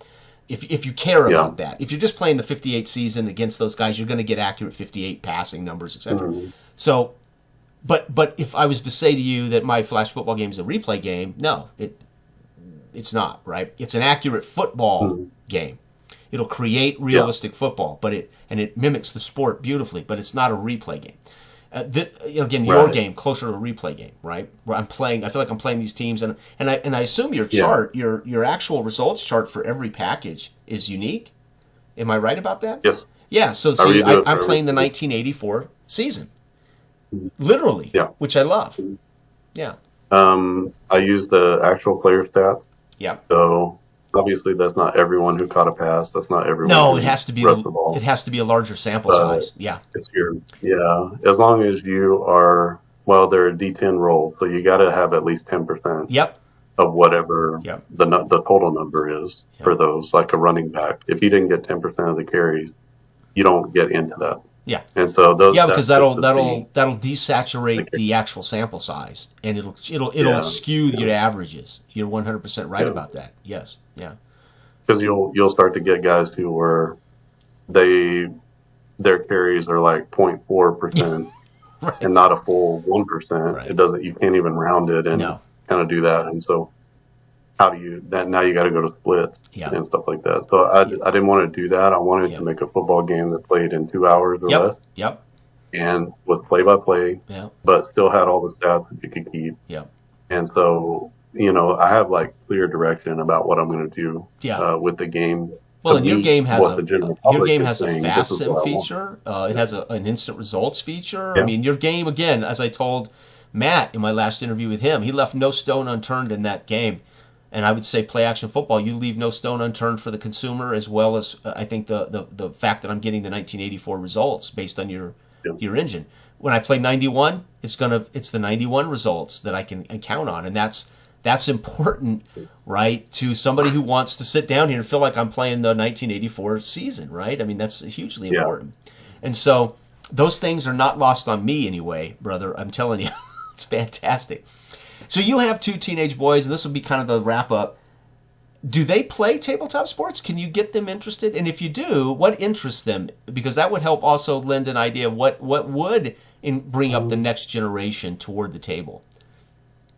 Well, I have 2 girls, not 2 boys. Oh, okay. Gotcha.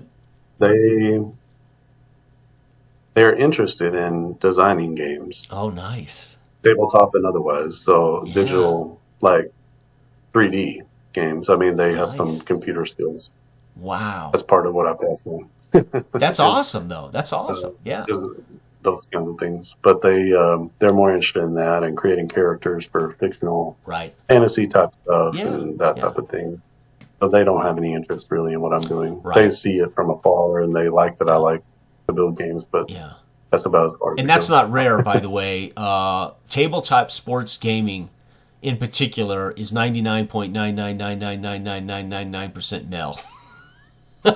I don't think I've ever met a female tabletop sports gamer. It occasionally pops up on YouTube or something, like an occasional female will pop up as having watched something. Oh, you mean a commenter or something? Sure. I'll have a comment, but just showing up on the statistics because it breaks out. Are you male or female? Oh my gosh, how about that? Yeah, because I've even the few comments I've ever had that have come from somebody I knew was a woman. It was generally, I bought this from my husband, or my husband loves your games, or what, it'll be something like that. So it's just, not only is it a niche sport, it is gender bias. But maybe sport in general is that way. My wife is a diehard football fan, so it isn't a lack of interest in sports. She loves football, but doesn't really give a shit about tabletop. Pardon my French. Doesn't give a crapola about this thing we do, right? So that I think it's a special kind of person. Yeah. Even it's a special kind of sports fan. Yeah. That wants to make stuff happen. Mm-hmm. You want to be the coach. You want to be the person making the decisions. You want to watch it play out. You want to watch people from 50 years ago. Mm-hmm. Like it's a special kind of person who's interested in that. There are people who are interested in the numbers. Yeah. There are people who are interested in the history. Yeah. But you really have to be, like, you got to combine sports and super dork and nostalgia and history. Right. And also, like, you got to care about the numbers because that's what you're going to be dealing with all the time. And you find a lot of these guys, they're engineers or they're mathematicians or math professors or lawyers, like super precise people. That's a lot of what I've run into. Some marketing people who like kind of the way the products are and stuff like that. So it's an interesting person. It is. That's true. And you got and on top of that, you got to say it might take you an hour and a half to do this thing, which that is a huge part of this thing is how long does it take me to set it up, to do it, and then to put it away, right? And oh, by the way, where do I store it? Is it easy to store? You know what I mean? Where am I going to put all this stuff that I'm buying, right? And so these are things that are just part of it. But the amount of time it takes me to play a full game of Outlaw, tracking every stat, I've said it before and it sounds cold, but is the game worth the candle is always my review measuring stick. And if I come out going, well, that was a great game, but it took me 2.5 hours, and I come away going, well, I already knew this. I already knew that the Broncos were the better team, and I already knew that Elway would throw for 300 yards and 4 touchdowns, and Terrell Davis would get 100. Why'd I do that? What I want is competition. I really want to see the teams bang heads. And so can I do that faster? Can I do that reliably, where I trust that it's the Broncos? Your game, right? Can I do this quickly and reliably and with it right in front of me? You darn tootin' I can. So there's just things about that are important to me. And again, I've talked about this in one of my videos about entropy. You know, I suffer this idea that when I start getting cards out and the cards are flying around, there's this level of chaos that starts happening that detracts me from what I'm trying to see in my head. Your game, I don't have any entropy. There's zero entropy. The teams are contained on the card. The data's in front of me. The results are right in front of me. Oh, by the way, the solo play calling, very simple. It's right here. I can roll those dice quickly and apply them. There's no entropy. There's no chaos happening around what I'm trying to focus on, which is important to a guy who likes to also narrate the game, right? And so this is big for me. I wish I could say the auto play calling was my genius. It wasn't. That was somebody who played an earlier. Sure. That game looked a lot different back in the day. And this game could have been can be played completely. But I could be calling all my Raiders plays. I just love the hands-off feel of it. But whoever that is, thank you. Whoever helped you do that, because that's nice too. Yeah. I adapted it, but it was he wrote back and had a spreadsheet. He's like, "This is what it could be," and I was like, "Whoa, that's a lot more than I." Yeah. We really want to keep it practical for speed and for all we need to know is what's the play call in this situation. That's all I need.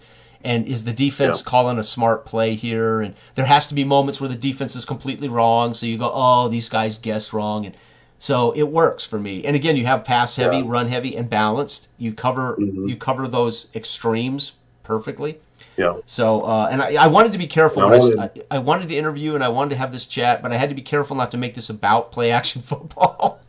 I understand. So it's a great game. Because I would have wanted to talk nonstop about play action football. So I knew I wanted to come at this, with, hey, you've got a lot more going on and you got more coming. And I want you to know, my friend, thank you for the time. And I appreciate you. I appreciate your work. I appreciate how you present your work, sharing with us the transparency, having the guts to put something out there, whether it's going to see the light of day or whether its first iteration is what you're finally going to get.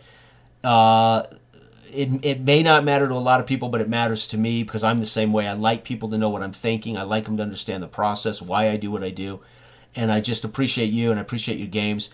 And I'll probably be snatching, now that I know more about up-tempo basketball, I'll be snatching that because I really want a good basketball game that simulates the sport, but I can do it in a relatively reasonable amount of time. And of course, the new baseball game, my friend, holy cow. Listen, you won me over with the first video I saw. That's like, oh, hallelujah, this is going to be cool. It's definitely unique. And a lot of people have been asking me about that before, like adding that into on base or something like that. But I think it works better as a standalone so that I can control the universe. Well, you know what I would do? I mean, if it becomes that popular where people also then want to play out, stop, and simulate a full game, then you extrapolate your stars and those guys to a simple pitch by pitch, not pitch by pitch, but batter by batter game. That would be the most reasonable step from here. Would be, how do I take this data and just quickly simulate a baseball game? That would be the next step. Trying to fit what you've done, and again, this would be people not understanding that on-base baseball is too sophisticated to somehow fit into this little structure, right? That's the problem, right? Well, maybe not, because you actually know the actual data that goes on both sides of the table there, on both sides of the game. So you might be able to do that, right? Yeah, you just have to figure out a way to, what does a 1 mean? What does a 2 mean? There you go. There you go. That's it. That's it. Yeah. You just translate that out. Yeah. And only you know that. So, you could probably come up with that formula very easily to reverse engineer into on-base baseball. Yeah. The problem with that is you don't want to end up publishing your formulas so people can turn their fictional players into on-base baseball. You would have to give them formulas, which, that could be a problem. I don't know if you want to share how you would reverse engineer back to on-base baseball from your, see what I mean? I think it's just, you would need the skill level is the only thing that really needs to be figured out. Oh, so, gotcha. Okay. Yeah, like so this player, let's say, is 30 plus is one of the columns. That's the highest column. It's like an MVP quality player, 30 plus batting runs. So where does that start? Is that a 5 plus? Or is that so you're just talking about correlating it? I got you. You just have to figure out this number, this column. What does it mean? Because I only have 4 columns. So you'd have to create a new column. Well, the super duper stars. Yeah, you're right. Yeah, shoot. But that wouldn't be impossible. Impossible. I could give it to you today if you want to. I mean, at least take a guess at it. Right, exactly. So, right. Yeah, that's amazing. Yeah. All right, my friend. Well, thank you. Is there anything else you want to talk about or say? Yeah, just one. Maybe it will help people understand what I'm about and what I'm thinking. When I got into this, I told you when I was looking at the market, I was kind of gauging it, right? And what I came up with is I need to be a mile wide and an inch deep if I want to make any headway, or, I'm not trying to make $1 million, but you certainly want to be paid for your time. Mm-hmm. If I can get 10 people over 10 games, that's easier to do in a market like this than to get 100 people to buy one game. Mm-hmm. I know that people don't necessarily like that, and it's something I've taken some flack over, but it's just the reality. Mm-hmm. It is. Because if I can create and hit a bunch of smaller sub niches within this, then I can get people who are actually excited about a game. Yeah. But it's really hard to get enough exposure to get a bunch of people excited about one game. Someone like Clay Dreslock has an unbelievable history with text-based games and stuff. I mean, you can't compete with that, right? He's gonna, whatever he puts out, people are just gonna buy because of a history of being in this. Yeah, because of him. So correct, right? It's a little different. Yeah. And then the second part is, I get a little flack for not being, like, my games are pretty non-traditional. They don't look or feel necessarily like other people's games. Right. And for some people, it's a little bit too wild or whatever. And I'm not building for those people. Mm-hmm. I'm not building for the next 5 years. Mm-hmm. I'm building for the next 20 years. Right. So the people who are playing my games tend to skew younger, I think. And as long as I keep putting out stuff that's fictional like this, I think it'll be even younger. Yeah. There are actually a lot of 20 to 40-year-olds playing out of the park. And they like fictional universe and stuff like that. So I think if you can connect to those people, and I have games for when they turn 60 and they're ready to retire and they have more time, that's a 15-year arc. Yeah.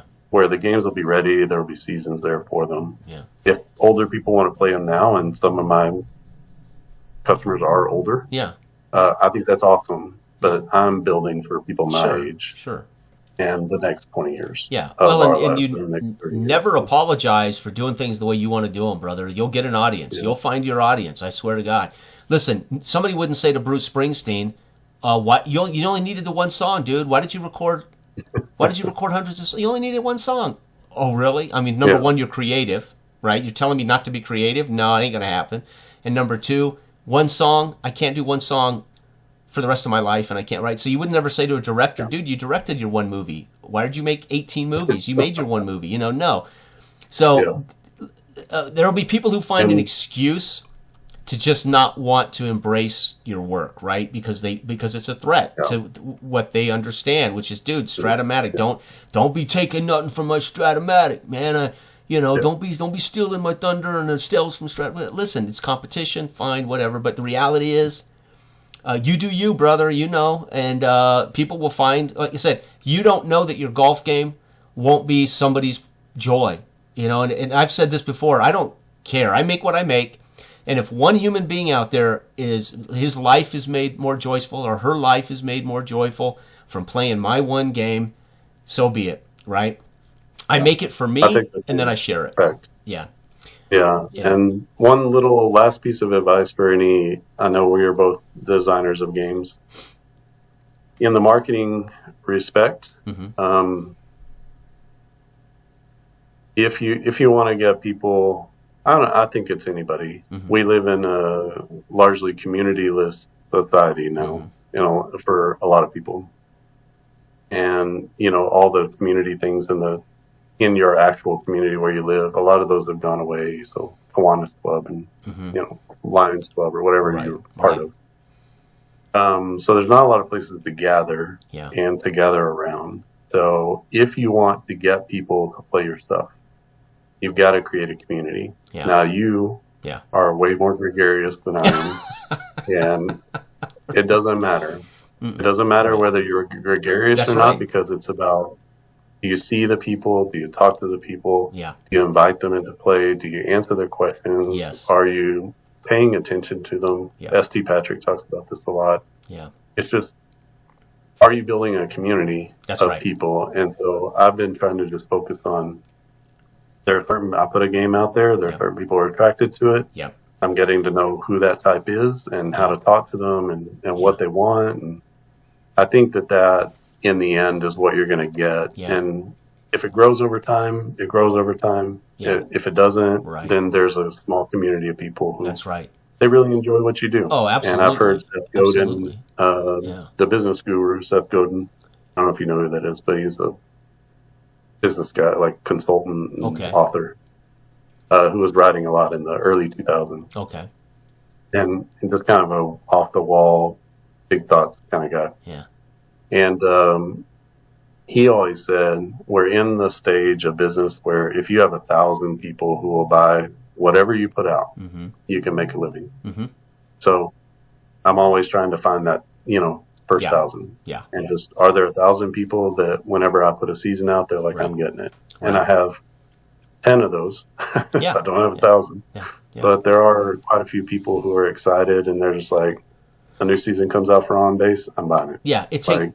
Just need, and you've been doing this since, let's say, COVID. So it just takes time too, exposure and time and brand name, building brand awareness in a way.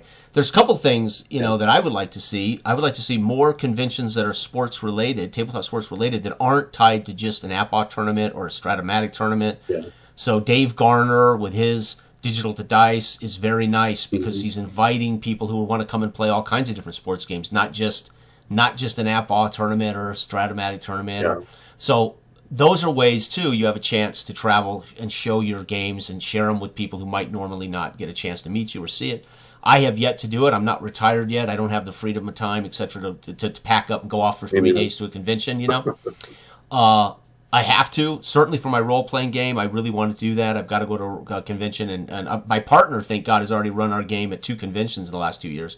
So that's been great. My role-playing partner, Dale. So in that sense, those are important too. And I think that could be better in the future. More conventions that are just about inviting tabletop. Because there's board game conventions, board games all over. There's role-playing conventions with tons of role-playing games show up. But boy, the tabletop sports convention situation is pretty much driven by, 1 or 2 monsters. Monsters. I shouldn't say that. It sounds derogatory. Leaders of the pack. Let's put it that way. The leaders in the industry, right?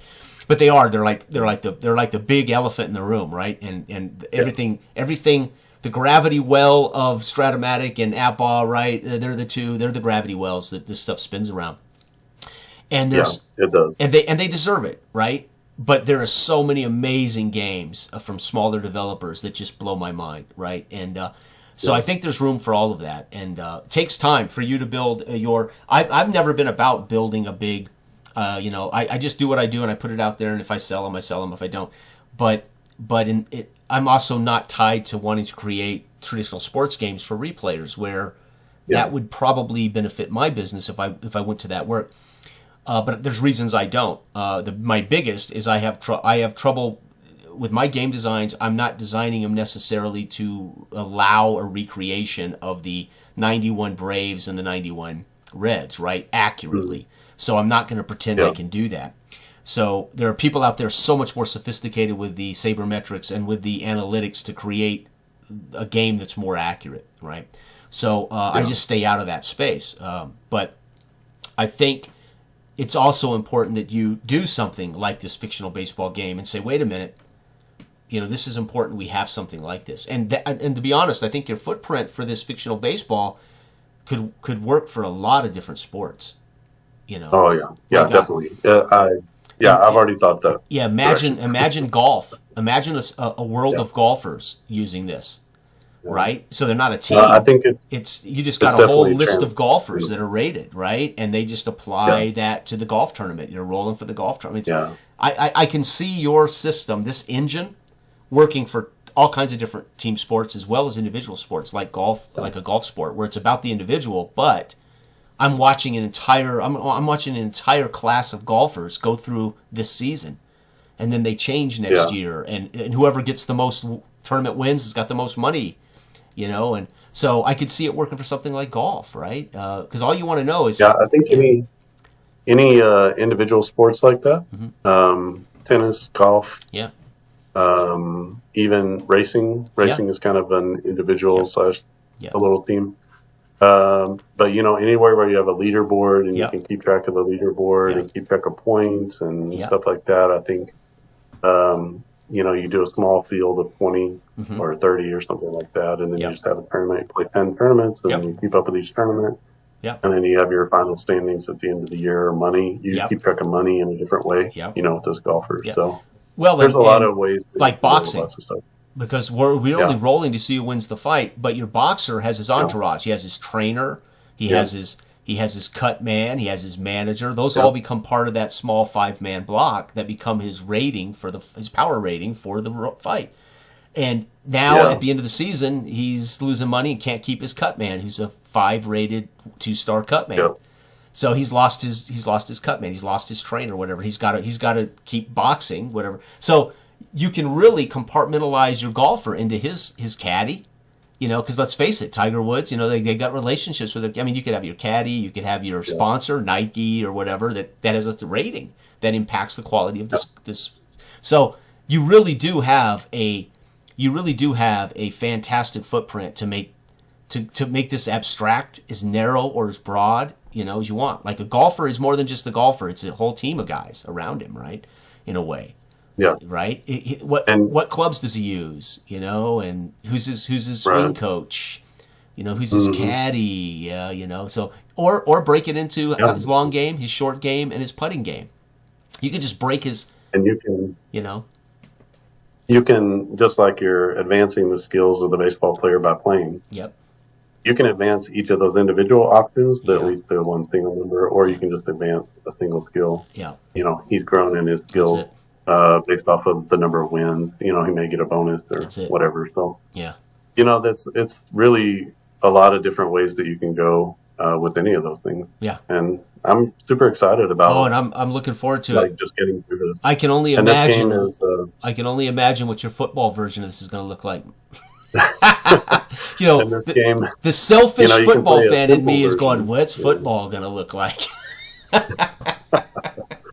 Well, you can play a really simplified version, kind of what you've seen already, or you can layer in the minor leagues. You can layer in extra things. So I love that too. That's a design principle of mine. Can you play a base game? In the same game that you purchased from me, you can also layer in modules. More complexity if you want to. You're layering in modules, capsules. You know what? I want to use the ownership, but I don't really want to use the minor league system. So I'll plug in that capsule. Because I want the ownership. I want the ownership module plugged in, but I'm not going to plug in the minor leagues. That's more work than I want, right? So you have a modular system, right? It's brilliant. I tried to build it that way. It's brilliant, and congratulations. And hopefully, listen. I hope all the best for you, and I hope you do more and greater, and I hope you hit that 1,000. I hope you find that. But I know what you're talking about. I've been self-employed my entire life. I started out of high school. I became a barber. I opened a barber shop. I put myself through barber college. Became a barber. Had a barber shop. So I know business. And then I went back to college as an adult. I mean, I matriculated from college from 26 years old to 38. So I went as I could afford it. I literally paid my way, whatever I could afford. So we owned a photography firm, and we've owned a restaurant, and of course I've been a professional trainer for 20 years, fitness professional. So I understand the bottom line. And I remember when I first started barbering, the magic number to be successful as a barber was 250 clients. You needed 250 people in your books. And if you couldn't get to that number, you weren't going to make it. Well, I had the luxury of, I had my own barbershop, so I actually had booth renters. I had people rented chairs. So I could have made it with 50 heads, right? Because I had six people paying me rent to work. So my business model was different. But if I wanted to just make it as a barber, I needed 350 heads to cut. And those people would be coming in regularly over their 1 month window, 3 month window, whatever, plus walk-ins. So when we're talking about business, right, and you're talking about what is it going to take for you to kind of get a break-even mark, or what kind of base that would support you long-term, I'm not certain where your numbers come from, but if 1,000 sounds right, then you know kind of where you're going. I just don't know the actual base model for, obviously for that. But we knew, for instance, how fast we had to turn tables in our restaurant, because you could do the math. We have how many tables they have to turn so fast for us to break even. So we knew we would know before the lunch was over whether we made a profit or not, based on how many tables we counted. I could just count the tickets and know whether we made profit or not. So those business models, are similar. But when it comes to something like this, as you were talking about the space, how do you market in, and how do you get that base built big enough that they will buy their next baseball season next time you put it out? Yeah. And that's the key. And I think I want you to succeed, brother. I hope you do. I hope all that works. But right now, I'm going to enjoy what you got coming and what you've got out there. So, all right, my friend. Good. Thank you very much. I appreciate it. Yeah. Thanks for your time, Brian. And I will put this up, and we'll get it on the channel, and hopefully other people will enjoy this conversation, and certainly meeting you and getting an insight into who you are and what you're about. I like that. So. Thanks. It was great to meet you too. This morning I watched a video on MLB.com with what's his name? Oh gosh, I was gonna remember, but you remind me a lot of him. He was an old manager for the Cubs whenever they won. Oh, is that right? Joe Madden. Yeah, right. Okay. The hat on you and the glasses, you would be Joe Madden, I think. Is that right? Now, did he help the Cubs finally break the curse? Yeah, he was the manager. Good. So at least it's not some guy that couldn't win. No, he won in Tampa Bay when nobody could win. Right. I knew it. Okay. Right. The Angels early, like when Mike Sosa was managing the Angels, he was there in the early 2000s. So he's been a winner wherever he's gone. Yeah. Oh, thank you for that. I appreciate that. All right, my friend. Let me just shut this off, and then we can say our goodbyes.